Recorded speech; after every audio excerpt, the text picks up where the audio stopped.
The Beatles' Yesterday and Today, also known as the Butcher cover album, arguably the most collectible album in the history of collecting. We're going to talk about the history of the photo shoot, the Beatles' push to make it an album cover, the initial reaction, and the recall, here on Pop Goes the 60s.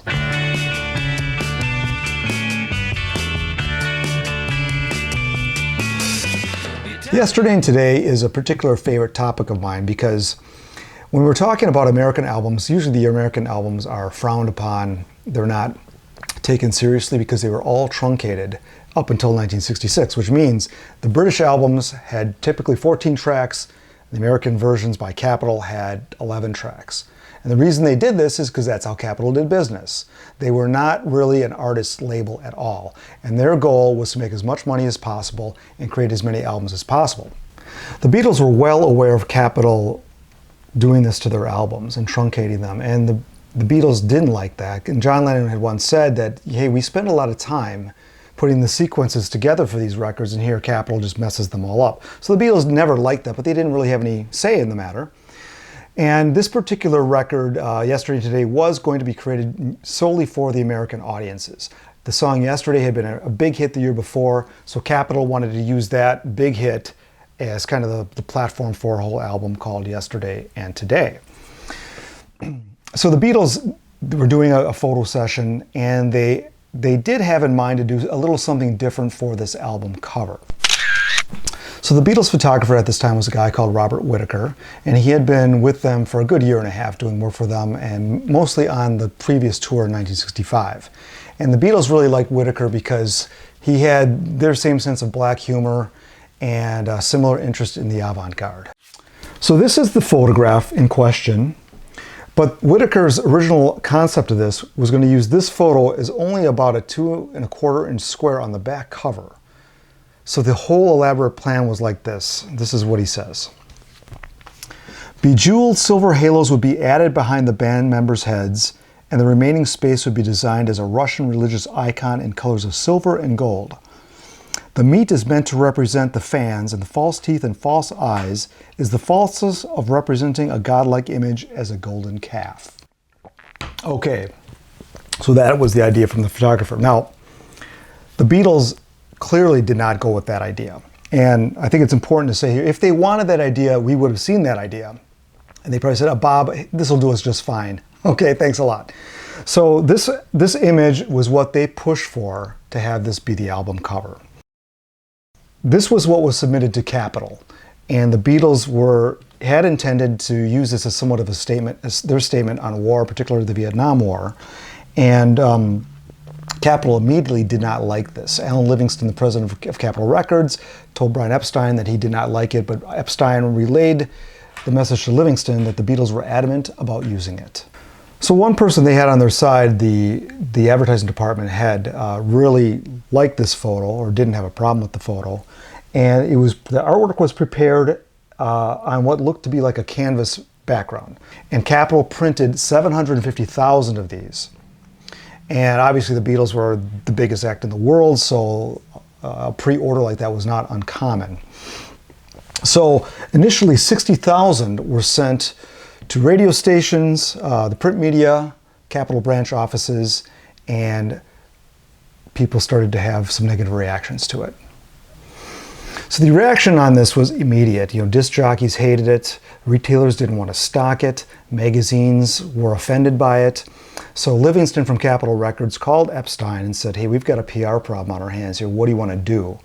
And with the Beatles, okay, they relented to changing the photo. So at this point, a memo went out. And this is what the memo looks like. You can download this on the internet anywhere. But this is what the memo from Capitol said.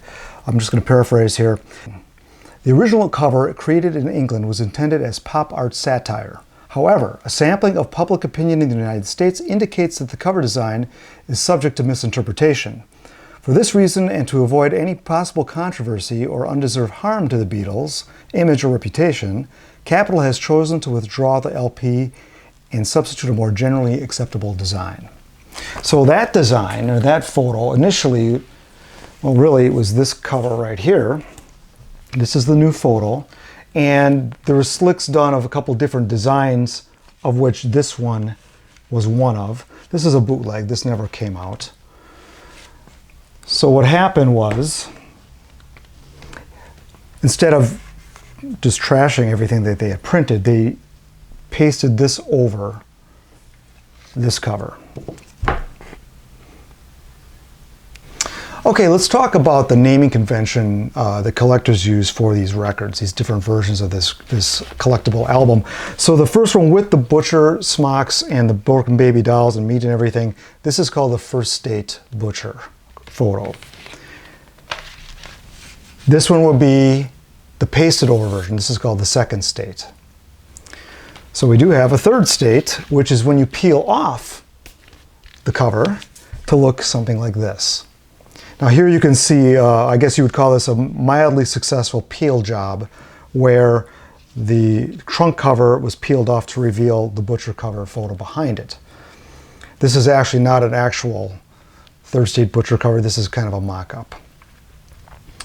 So what you did find then, what I call, I guess, a Fourth State Butcher cover album, is the trunk cover with nothing under it. Somebody had tried to peel this off here to find, disappointingly, that there was no Butcher cover photo underneath, and it wasn't very valuable.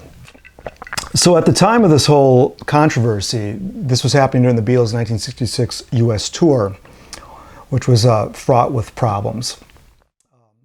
When the Beatles were being interviewed and asked about this album cover and having it been withdrawn, they were a little surly in their responses. John Lennon saying, well, he was reiterating that it was reflecting the Vietnam War. Paul McCartney called it the detractors of that first photo as soft. So they were trying, as you can tell, trying to shed that image of the mop tops, which was never really authentically them anyway.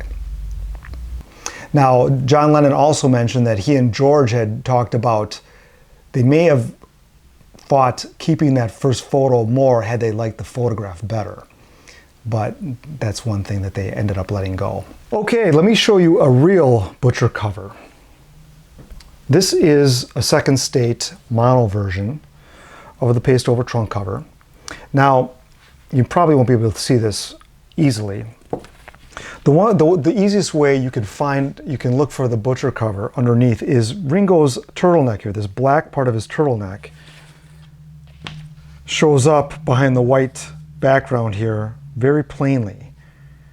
On this particular cover, the edges of the sticker, you can see the old photograph behind it. They didn't perfectly get it on there. They did a pretty nice job here, but that's another way you can always find out if you have the coveted Butcher photo underneath it. So the last thing I want to show you is the very final version of this album to be released. This was deleted from Capitol's catalog in 1986. This one is the very first new Beatle album I've ever bought for myself. So I think I bought this in about 1984. And it's got the purple Capitol label, so nothing too fancy. But you can always tell the newer versions from the 70s and 80s by this gold record label right here. So retrospectively, the Beatles themselves, George Harrison in particular, had this to say about the Butcher album. He said that sometimes we all did stupid things thinking it was cool and hip when it was naive and dumb.